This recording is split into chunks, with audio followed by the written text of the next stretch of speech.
নমস্কার বন্ধুরা, welcome to our channel. আজকে আমরা বানাতে চলেছি ঢ্যাঁড়স দিয়ে একটা তরকারি, ঝটপট যেটা হয়ে যায়।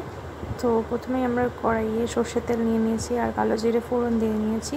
এর মধ্যে 3টে কাঁচা লঙ্কা আর এবার অ্যাড করে দিচ্ছি পেঁয়াজ অ্যাড করার পরে এটাকে একটু ভালো করে লাল লাল হয়ে ভেজে নেওয়া অবধি ওয়েট করতে হবে।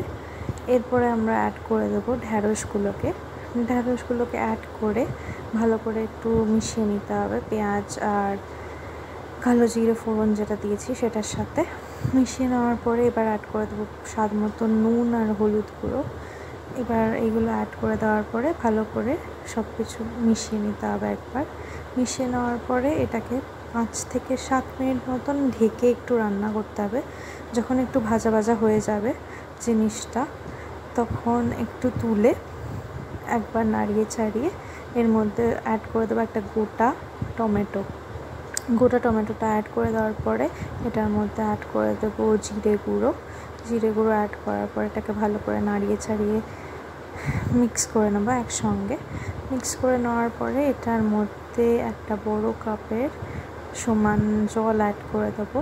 জলটা অ্যাড করে দেওয়ার পরে এটাকে ভালো করে মিক্স করে এটাকে ঢাকা দিয়ে ততক্ষণ রান্না করতে দিতে হবে যতক্ষণ না জলটা একদম শুকিয়ে যাচ্ছে। জলটা শুকিয়ে যাওয়ার পরে এটার মধ্যে চিনি অ্যাড করে দেবো।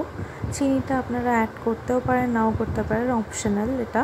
তারপরে জিরে গুঁড়ো অ্যাড করে দিলাম আর ধনেপাতা অ্যাড করে দিলাম।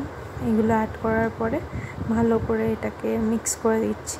দেখুন কি সুন্দরভাবে টমেটোটা গলে গেছে। টমেটোটা গলে গেলেই স্বাদটা খুব ভালো লাগে তরকারির, যে কোনো তরকারির। আশা করি আপনাদের রেসিপিটা ভালো লাগবে আর প্লিজ এটাকে আপনারা বাড়িতে একবার নিশ্চয়ই ট্রাই করবেন। এই রেসিপিটা রুটির সাথে খেতে খুবই ভালো লাগে, আপনারা ভাতের সাথেও খেয়ে দেখতে পারেন। আর আপনারা আমাদের চ্যানেলটাকে প্লিজ সাবস্ক্রাইব করে দেবেন। আমাদের নিউ চ্যানেল, আমরা অনেক দিন ধরেই চেষ্টা করছি চ্যানেলটাকে গ্রো করার। Thank you.